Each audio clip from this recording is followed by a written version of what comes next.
Hi and welcome back for another video. Today we're going to do a little something a little different. Today, I'm going to play a video game. It's a video game, but it's more like a visual novel. It's basically a graphic version of H.P. Lovecraft's short story called Dagon, which is one of my favorites. And curiously, it's the first story he ever published. And well, let's go. But first, before we start, I'm going to ask you that if you like my content, please smash that like button and subscribe to the channel if you haven't done so. Also, comment down below and I will really appreciate it. I stream on Twitch almost every day too, so you can find my link down below and other stuff I do online. And with that out of the way, let's dive in right into the video. Let's start this story right here. Okay, Dagon is a faithful interactive adaptation of H.P. Lovecraft's work, focused on the story and atmosphere. You will not find difficult choices, action sequences, or inventory management here, and movement is limited to progressing through locations along with the plot. I'm fine with it, no problem. I am writing this under an appreciable mental strain, since by tonight I shall be no more.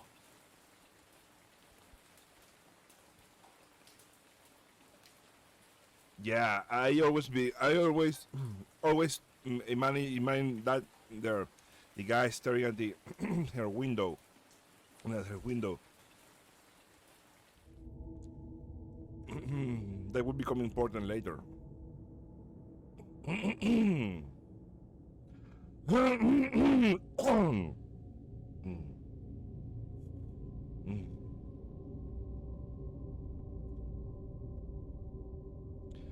Okay, during the game you will encounter interactive elements. Some of them will allow you to continue your journey. Others reveal interesting facts about the original story, its historical background, and the author. Cool. Some of the trivia is hidden. In order to find these secrets, focus your eyes and look for the Elder Sign. Ooh, nice. Let's go. Okay. Penniless, and at the end of my supply of the drug which alone makes life endurable, I can bear the torture no longer, and shall cast myself from this garret window into the squalid street below. Yeah, that's always how I imagine this guy in this little apartment, in this little garret window. Oh, shit, dude. Do not think from my slavery to morphine that I am a weakling or a degenerate. When you have read these hastily scrawled pages, you may guess, though never fully realize, why it is that I must have forgetfulness or death. Let's start to writing. Oh, let's see this. Okay, morphine. Morphine entered into use in the 19th century and was routinely administered to treat severe pain during the American Civil War from 1861 to 1865 and World War I from 1914 and 1918. It was also sold without restrictions until 1914. Morphine became more popular after the invention of the hypodermic syringe around 1854. Friedrich Serturner, who first isolated the substance, originally naming it morphium, after Morpheus, the Greek god associated with dreams. Makes sense? At the time when Dagon was published, morphine abuse, known as soldier's disease, already posed a big problem in the United States.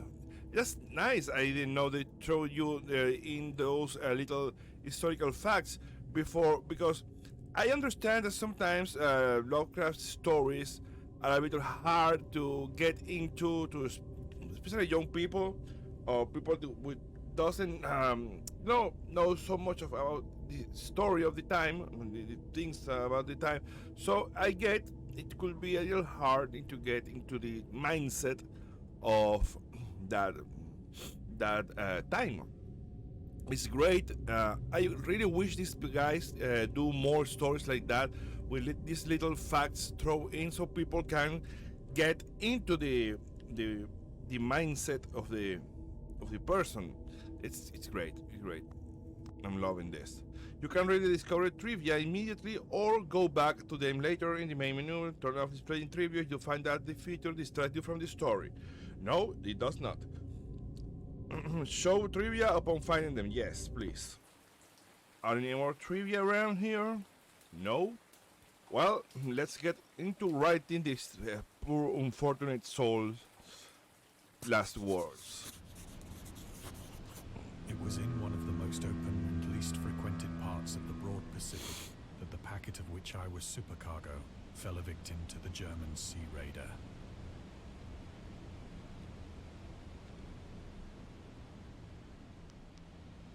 Okay. Let's check if we find any more trivia. No. Okay.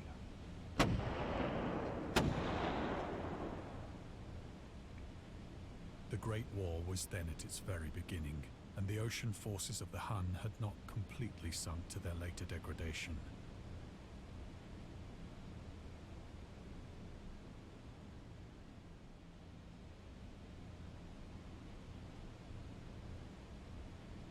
So that our vessel was made a legitimate prize, whilst we of her crew were treated with all the fairness and consideration due us as naval prisoners.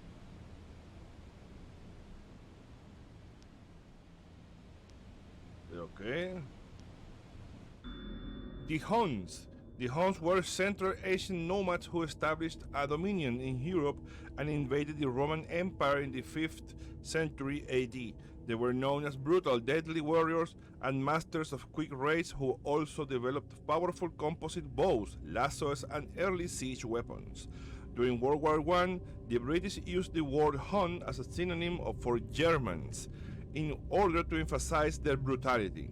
However, the term originated when the German Emperor Wilhelm II gave a speech to his troops in the 27th July of 1900 before they embarked to China. Should you encounter the enemy, he will be defeated. No quarter will be given. Prisoners will not be taken. Whoever falls into your hands is for fate. Just as 1,000 years ago, the Huns under the King Attila made a name for themselves, one that even today makes them seem mighty in history and legend. May the name German be affirmed by you in such a way in China that no Chinese will ever again dare to look cross-eye at a German. Fuck. You know what?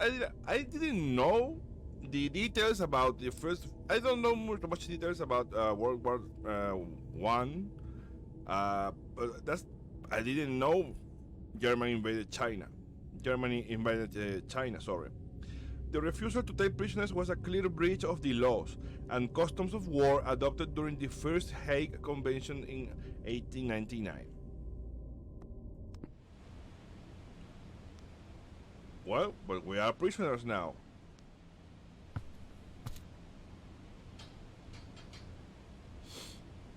So liberal, indeed, was the discipline of our captors that 5 days after we were taken, I managed to escape alone in a small boat with water and provisions for a good length of time.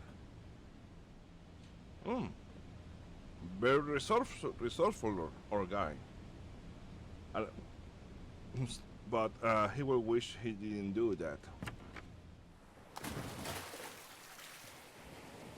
When I finally found myself adrift and free, I had but little idea of my surroundings. Never a competent navigator, I could only guess vaguely by the sun and stars that I was somewhat south of the equator. No, that's much more than I would ever be able to. I will look at the stars and say, I don't know where the fuck I am. But, well, he's a modest guy, I suppose. Of the longitude, I knew nothing, and no island or coastline was in sight.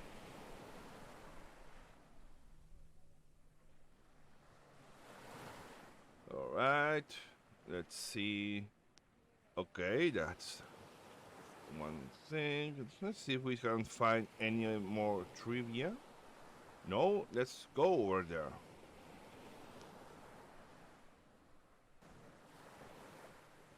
Okay,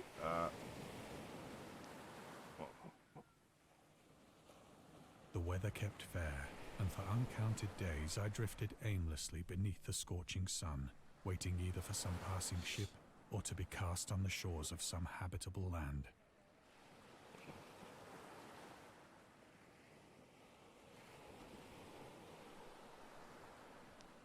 suppose he has water and supplies. Hey. Okay. But neither ship nor land appeared, and I began to despair in my solitude upon the heaving vastness of unbroken blue. Man, that sucks. Imagine stranded in the vast of the sea in a time where people didn't. Most of the world was explored, but still, you know, it's not like today. Nowadays, it will be scary nowadays, even with all the modern things you have to survive. Whilst I slept. Okay. Shit, imagine yourself being stranded in the vastness of the sea and waking up to this. Its details I shall never know.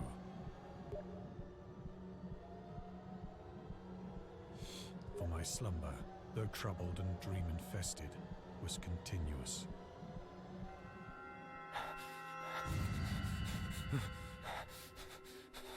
Motherfucker. So, imagine yourself stranded in the vastness of the sea, not knowing where you are, and suddenly waking up to this? Yeah, Dagon is one of my favorite Lovecraft stories, I have to say it. It's great. When at last I awoke, it was to discover myself half sucked into a slimy expanse of hellish black mire, which extended about me in monotonous undulations as far as I could see.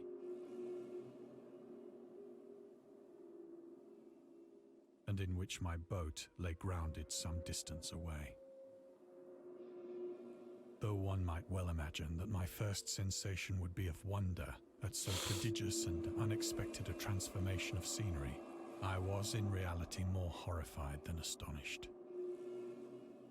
For there was in the air and in the rotting soil a sinister quality which chilled me to the very core. The region was putrid with the carcasses of decaying fish and of other less describable things which I saw protruding from the nasty mud of the unending plain. Perhaps I should not hope to convey in mere words the unutterable hideousness that can dwell in absolute silence and barren immensity. There was nothing within hearing and nothing in sight save a vast reach of black slime. Yet the very completeness of the stillness and the homogeneity of the landscape oppressed me with a nauseating fear. The sun was blazing down from a sky which seemed to me almost black in its cloudless cruelty, as though reflecting the inky marsh beneath my feet.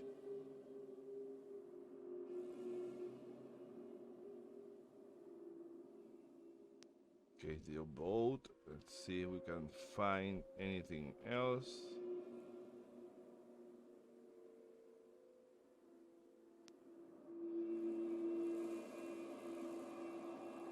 I don't see anything else that catches my attention to click. Let's go to the road. As I crawled into the stranded boat, I realized that only one theory could explain my position. Through some unprecedented volcanic upheaval, a portion of the ocean floor must have been thrown to the surface, exposing regions for which innumerable millions of years had lain hidden under unfathomable watery depths. So great was the extent of the new land which had risen beneath me that I could not detect the faintest noise of the surging ocean, straining my ears as I might. were there any seafowl to prey upon the dead things. Yeah, you're not in the sea anymore. That fish.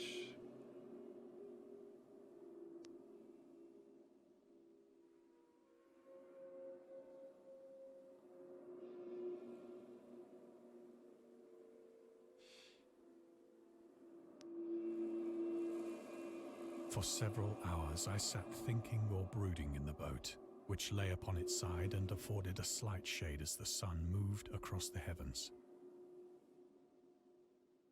As the day progressed, the ground lost some of its stickiness and seemed likely to dry sufficiently for traveling purposes in a short time.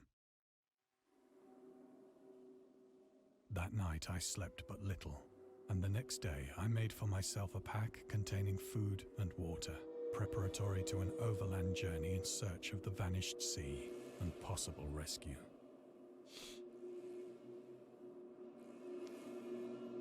Okay. What's that over there? Nothing over here.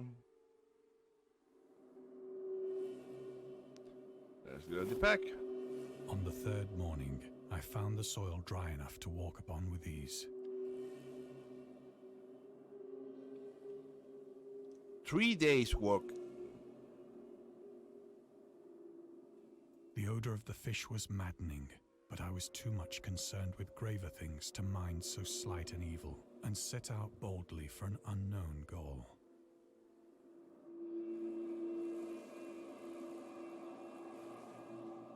Over there, but let's try to find an indication. There's not much. I can turn more than this, so.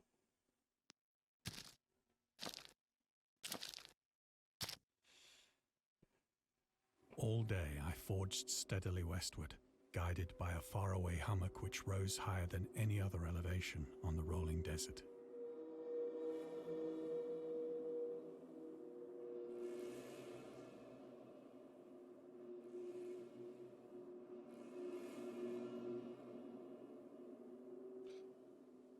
Oh shit. There.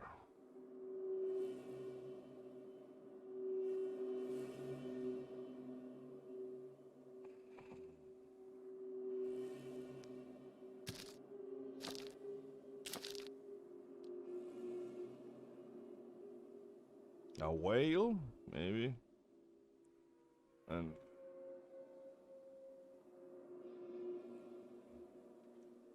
he keeps going, I suppose. That night, I encamped, and on the following day still travelled toward the hummock, though that object seemed scarcely nearer than when I had first espied it. Yeah, doesn't seem to grow bigger or seem to be closer.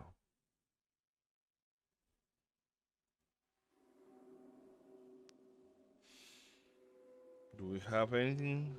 Okay. The horrors of the ocean.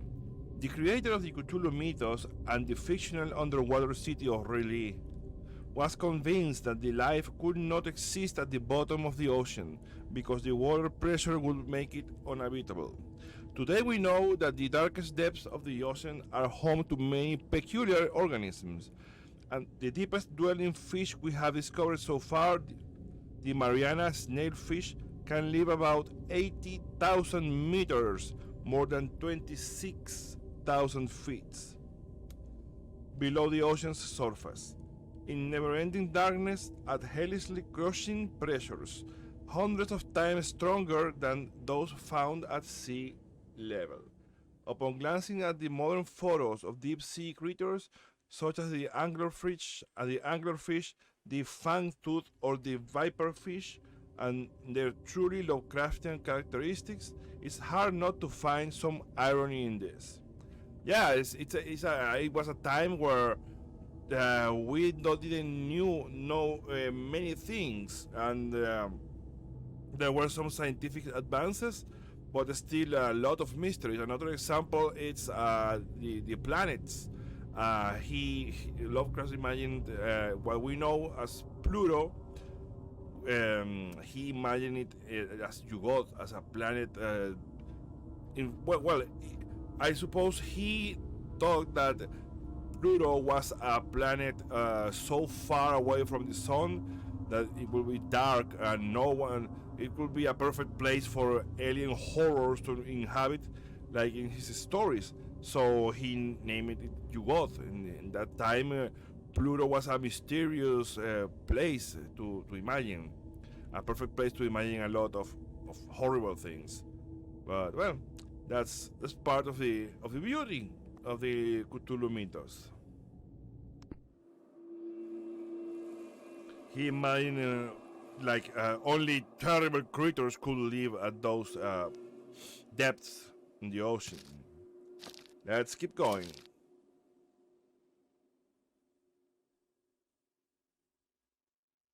By the fourth evening, I attained the base of the mound, which turned out to be much higher than it had appeared from a distance. An intervening valley setting it out in sharper relief from the general surface. Too weary to ascend, I slept in the shadow of the hill. I know not why my dreams were so wild that night, but ere the waning and fantastically gibbous moon had risen far above the eastern plain, I was awake in a cold perspiration, determined to sleep no more. Hey, where's the mound? Such visions as I had experienced were too much for me to endure again. And in the glow of the moon I saw how unwise I had been to travel by day. Without the glare of the parching sun, my journey would have cost me less energy.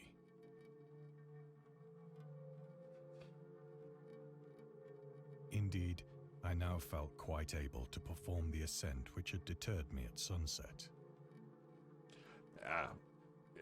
He's right. It's like, why don't you travel when there's no sun? You know. Picking up my pack, I started for the crest of the eminence.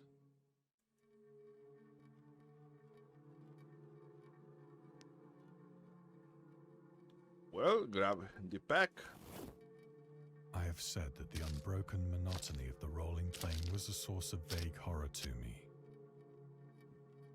But I think my horror was greater when I gained the summit of the mound and looked down the other side into an immeasurable pit or canyon,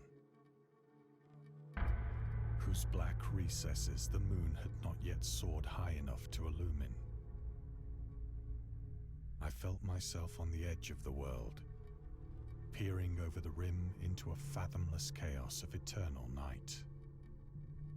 Through my terror ran curious reminiscences of Paradise Lost, and of Satan's hideous climb through the unfashioned realms of darkness. As the moon climbed higher in the sky, I began to see that the slopes of the valley were not quite so perpendicular as I had imagined.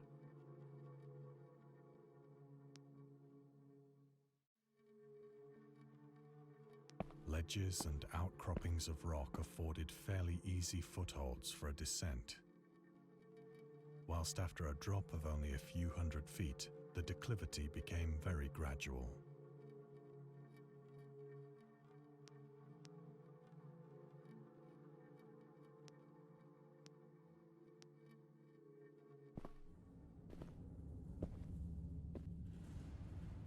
Urged on by an impulse which I cannot definitely analyze, I scrambled with difficulty down the rocks and stood on the gentler slope beneath, gazing into the Stygian deeps, where no light had yet penetrated. All at once, my attention was captured by a vast and singular object on the opposite slope, which rose steeply about 100 yards ahead of me. An object that gleamed whitely in the newly bestowed rays of the ascending moon.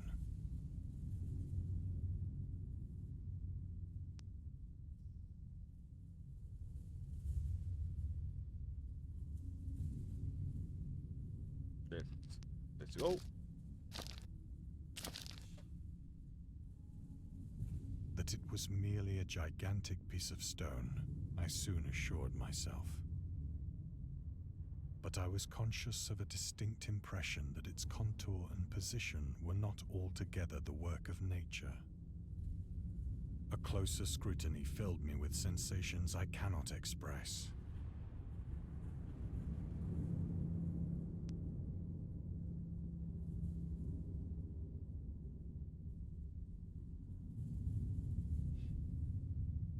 For despite its enormous magnitude, and its position in an abyss which had yawned at the bottom of the sea since the world was young,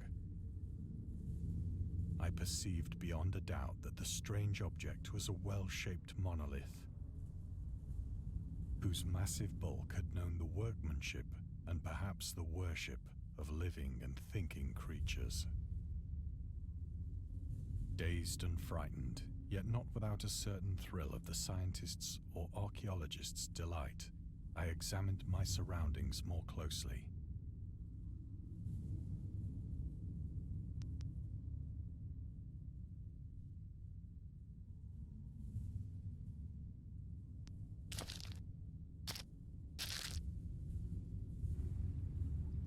The moon, now near the zenith, shone weirdly and vividly above the towering steeps that hemmed in the chasm, and revealed the fact that a far-flung body of water flowed at the bottom, winding out of sight in both directions and almost lapping my feet as I stood on the slope. Across the chasm, the wavelets washed the base of the cyclopean monolith, on whose surface I could now trace both inscriptions and crude sculptures.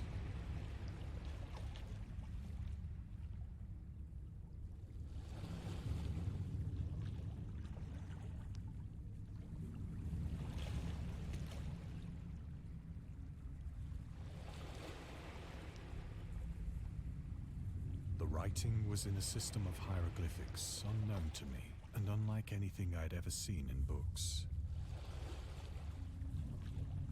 consisting for the most part of conventionalized aquatic symbols such as fishes, eels, octopi, crustaceans, mollusks, whales, and the like. Several characters obviously represented marine things which are unknown to the modern world, but whose decomposing forms I had observed on the ocean-risen plain. It was the pictorial carving, however, that did most to hold me spellbound.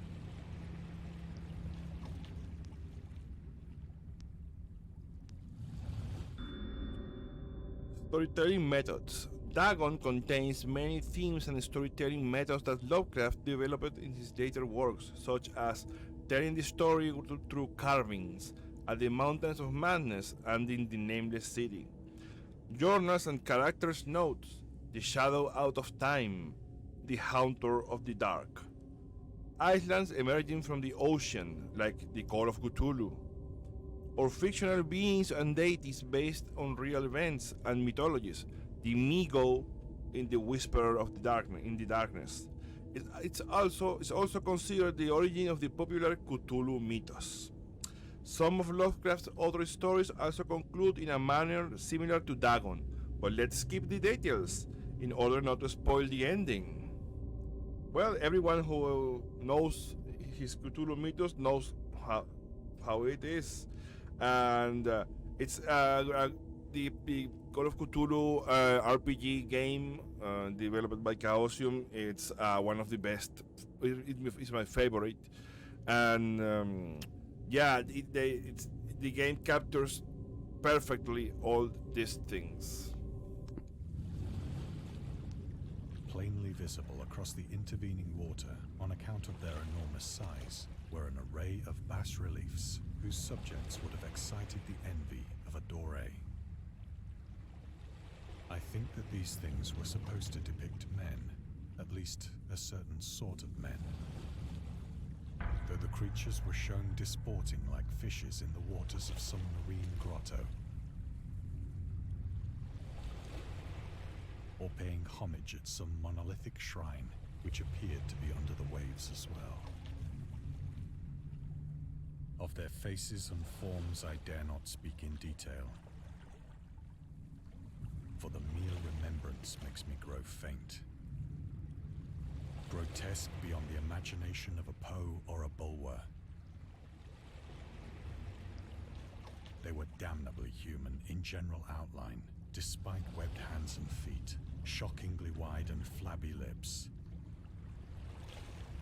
glassy, bulging eyes, and other features less pleasant to recall.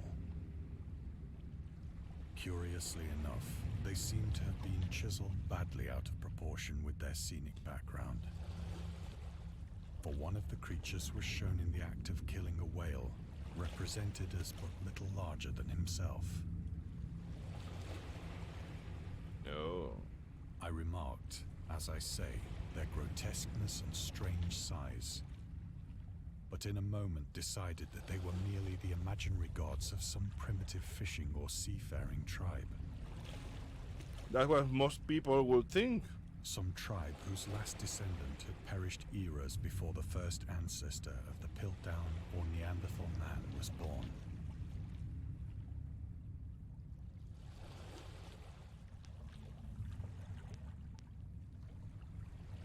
Awestruck at this unexpected glimpse into a past beyond the conception of the most daring anthropologist,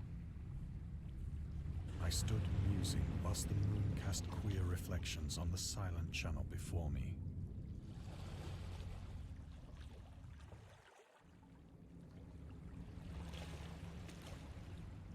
Then, suddenly, I saw it. With only a slight churning to mark its rise to the surface, the thing slid into view above the dark waters. Fiend-like and loathsome, it darted like a stupendous monster of nightmares to the monolith, about which it flung its gigantic Please roll for sanity. arms, while it bowed its hideous head and gave vent to certain measured sounds. Yeah, definitely. Roll for sanity. I think I went mad then. Most likely. Of my frantic ascent of the slope and cliff, and of my delirious journey back to the stranded boat, I remember little.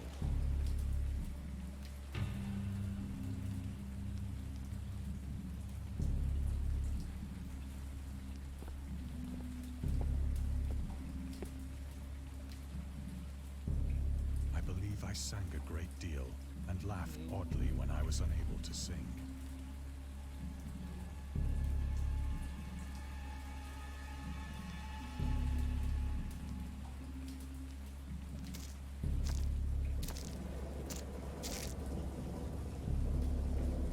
I have indistinct recollections of a great storm sometime after I reached the boat.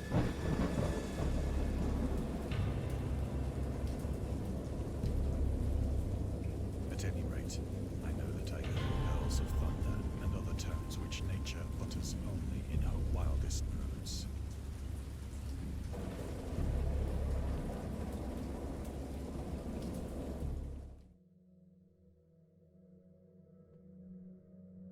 When I came out of the shadows, I was in a San Francisco hospital. Brought thither by the captain of the American ship which had picked up my boat in mid-ocean. In my delirium, I had said much, but found that my words had been given scant attention. Most likely. Of any land upheaval in the Pacific, my rescuers knew nothing. Nor did I deem it necessary to insist upon a thing which I knew they could not believe.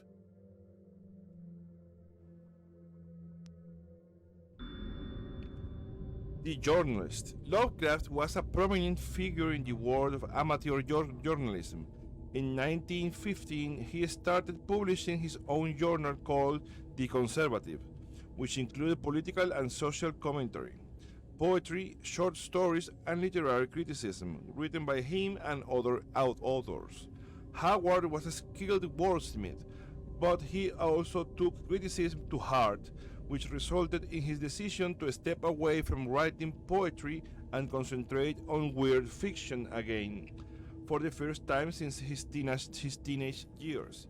Dagon, published in 1919, is one of the short stories written during that period.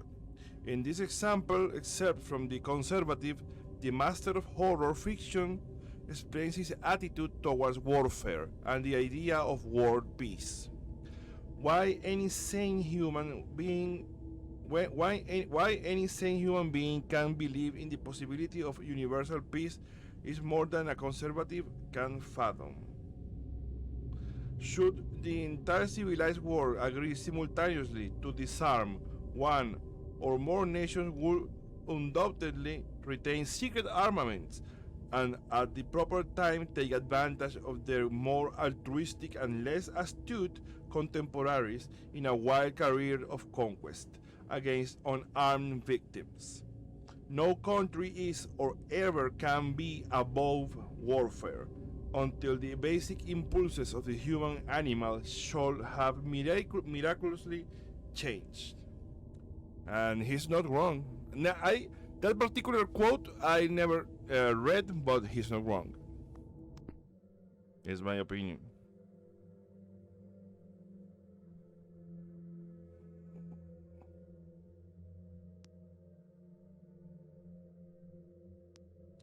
Okay, anything else? No.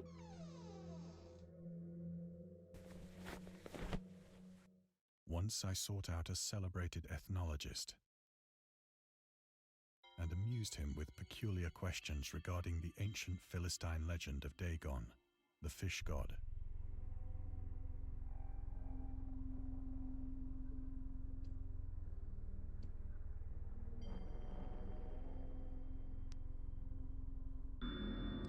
Dagon or Dagon. Dagon was the main deity of the Philistines, worshipped throughout the Middle East as the ancient god of fertility and crops. In Hebrew, the word Dagon was common noun for grain. The rulers of Akkad, Mesopotamia, chose him as the patron saint and of their war conquests. He also appeared as the judge of the dead in an Assyrian poem and an underworld prison warder in one of the Babylonian texts. He is often mistakenly taken for a fish god due to the wrong interpretation of his name. In Hebrew, the word dag means fish. In H.P. Lovecraft's works, Dagon is an underwater deity ruling over the deep ones, a humanoid race with fish traits that resides in the oceans. He is worshipped by a secret cult called the Esoteric Order of Dagon. Dagon. I don't know why I pronounce Dagon. Well, maybe because my Spanish roots, but well, in the end, it's not an English word either. But yeah, that's Dagon.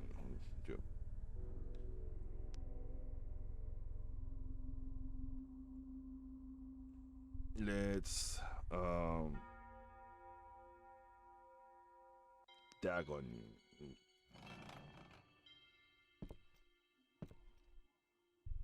But soon perceiving that he was hopelessly conventional, I did not press my inquiries.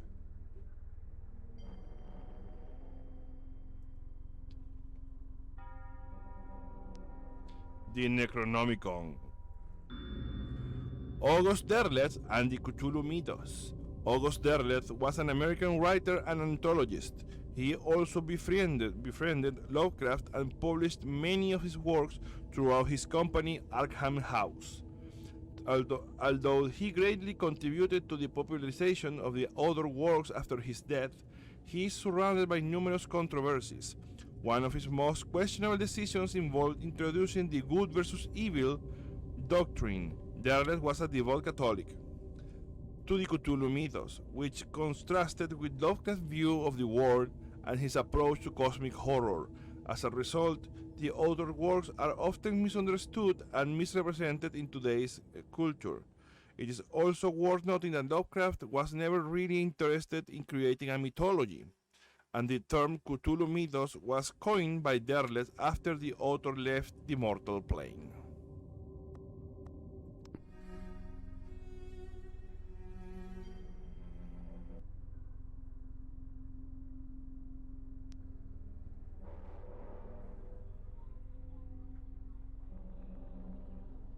Let's see if we can find any more thingies to click on.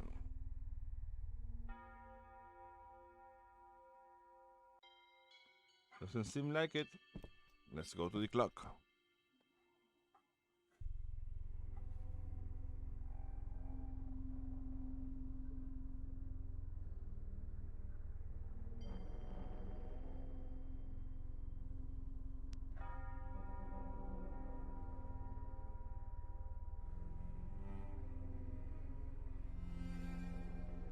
I don't see anything else.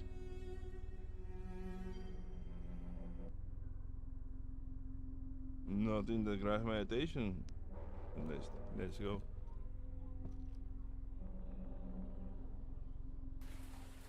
It is at night, especially when the moon is gibbous and waning, that I see the thing. I tried morphine, but the drug has given only transient surcease, and has drawn me into its clutches as a hopeless slave. So now I am to end it all, having written a full account for the information or the contemptuous amusement of my fellow men.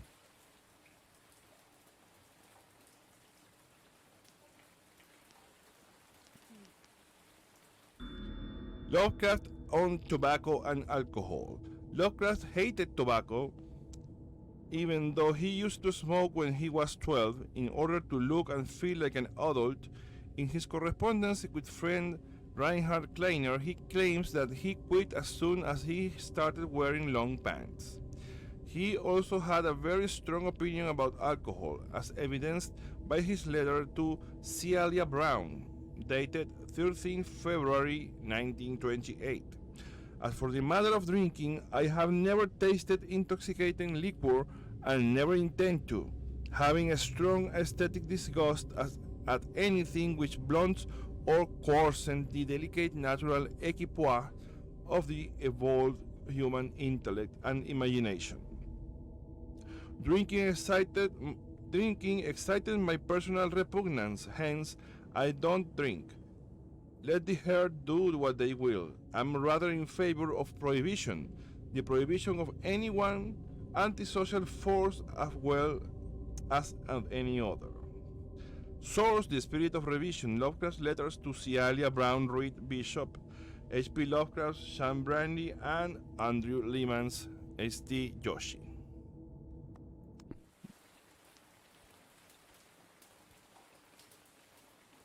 Interesting.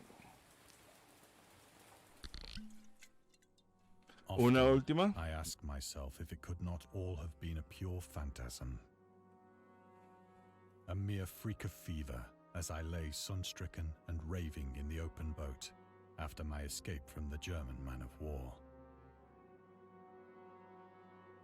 This I ask myself, but ever does there come before me a hideously vivid vision in reply. I cannot think of the deep sea without shuddering at the nameless things that may at this very moment be crawling and floundering on its slimy bed. Worshipping their ancient stone idols and carving their own detestable likenesses on submarine obelisks of water-soaked granite. I dream of a day when they may rise above the billows to drag down into their reeking talons the remnants of puny, war-exhausted mankind.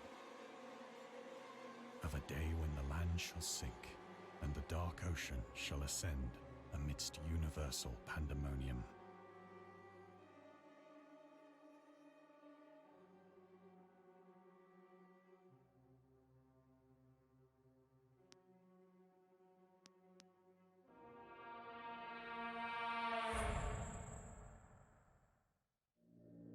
The end is near.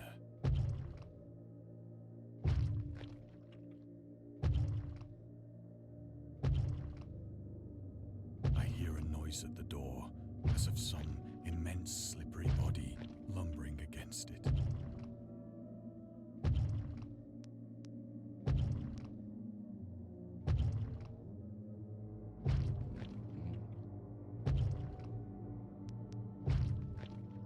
It shall not find me.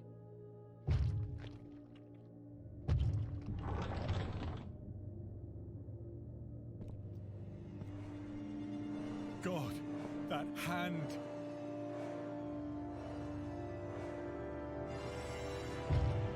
The window! The window!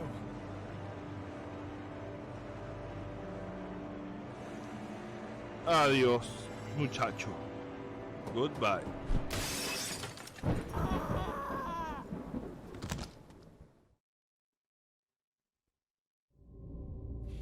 Thank you for playing. We hope you enjoyed immersing yourself in a little pool of cosmic horror. We would appreciate if you took a moment to rate Dagon and check out his other games and DLCs. Well, I'm going to do it, definitely. I want to support these people. I hope they make other stories like this. And well, that's the end of Dagon, and I hope you enjoyed it too with me. And yeah, it's a great experience. This was a great experience. It's free. Well, if you watch this video, I don't know if you will be wanting to replay it again, but anyway, it's free on Steam, and I will check out those DLCs about to support these people because they did a great job with this. Well, it's time to wrap it up then. Thank you all for watching, and I will see you on the next video. Bye bye.